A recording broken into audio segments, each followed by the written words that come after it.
कि कोई धर्म गुरु अगर जेल में जाते हैं तो क्या उसका दूसरा मतलब भी हो सकता है कि उन्होंने ये चीजें अपने लिए मांगी हैं कि वो एकांतवास में रह के पूजा साधना इस पर ध्यान देना चाहते हैं?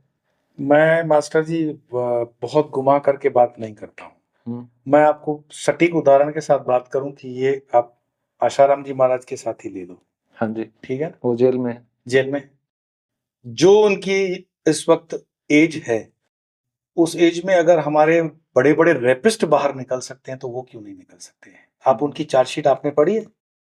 उसमें कहीं पे वो उल्लेख नहीं है कि उन्होंने कुछ किया है। आप स्टेटमेंट पढ़ो, with all due respect to judiciary and Supreme Court, कि आपने पॉस्को लगाया है, ठीक है, लेकिन चार्जशीट के हिसाब से आपको पढ़ोगे, आपका विवेक है ना, विवेक से इस्तेमाल करो और उनकी आयु को देखो और उनके किए हुए 99 अच्छे कामों को हिंदू समाज ध्यान नहीं देगा। एक बुरे काम अगर है भी, मैं कहता हूं अगर आपने विटनेस नहीं किया, मैंने विटनेस नहीं किया, फिर भी कोर्ट कहता है मान लो, तो 99 अच्छे कामों का हिंदू समाज उनको क्या दे रहा है रिटर्न?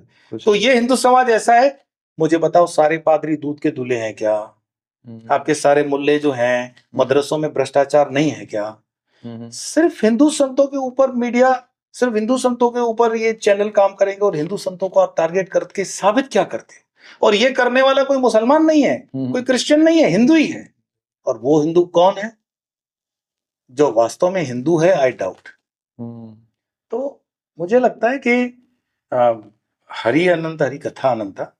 मैं कुछ इसमें अथॉरिटी नहीं हूं कहने के लिए। चार्जशीट की जो आपने बात की थी, आपने खुद उनकी चार्जशीट पढ़ी है आसाराम जी की? मैंने आशाराम जी की चार्जशीट पढ़ी है। मैं बताऊं, मैं जयपुर जेल में हूं था जब तो वो जोधपुर जेल में चल रहे थे। ठीक है, ठीक है, वे भी शायद मुझे लगता है वो जोधपुर जेल में ही हैं।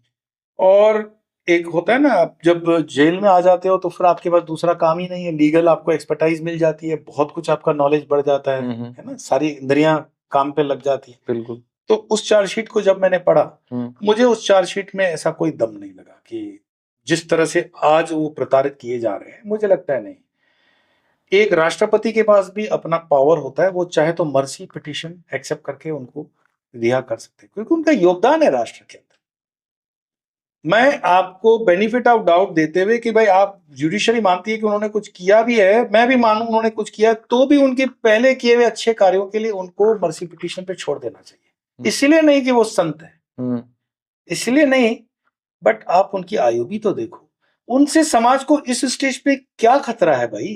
सही बात है। वो आपके लिए कहां खतरनाक है, जब खतरनाक से खतरनाक आतंकवादी भी चुनाव जीत करके आपके संसद में बैठे हुए हैं। हमारा विवेक मर चुका है, हमारा धर्म मर चुका है, हमारा विजन नहीं है। और ये कहने के लिए मैं कह रहा हूं, मुझे लगता है आपके कमेंट्स आ जाएंगे कि मैं गलत बोल रहा हूं, लेकिन वही है, मैं अभय हूं।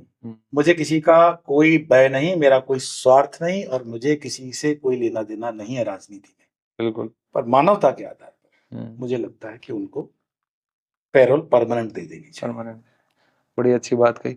दूसरा, अभी जो आप बात कर रहे थे कि धर्म परिवर्तन के ऊपर आपने बहुत ज्यादा काम किया है, मैं आपसे जानना चाहता हूँ, अभी पीछे जो बांग्लादेश का जो हाल हुआ है, वहां जो हिंदुओं की जो स्थिति हुई है, उसकी वजह क्या थी? क्या देखते हैं आप उसके पीछे रीजंस रहे होंगे? इसमें हिंदू खुद ही जवाबदार है।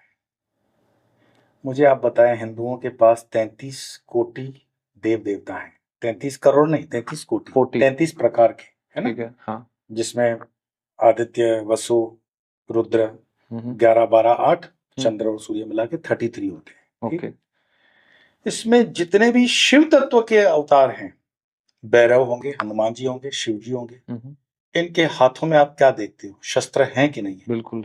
काली के हाथ में शस्त्र है कि नहीं है? बिल्कुल है। आपका एक देव बता दो जिसके हाथ में शस्त्र नहीं है। और हिंदू के घर में ठीक ढंग की छुरी भी नहीं है। आपको सूत्र ही गलत पढ़ाया गया कि अहिंसा परमो धर्म। ये सूत्र ही गलत है, आधा है ये। इसका बाद का जो सूत्र है कि धर्म की रक्षा के लिए हिंसा करना कोई बात नहीं है। आपके घर में कोई पागल सांड जब घुस के चला आता है तो क्या उसकी पूजा करोगे कि ये शिव का वाहन है, मैं पूजा करूंगा? उस पागल सांड को आपको मारने का पूरा अधिकार है। सुप्रीम कोर्ट भी कहती है कि आपके जान पे खतरा है तो मार दो सामने वाले।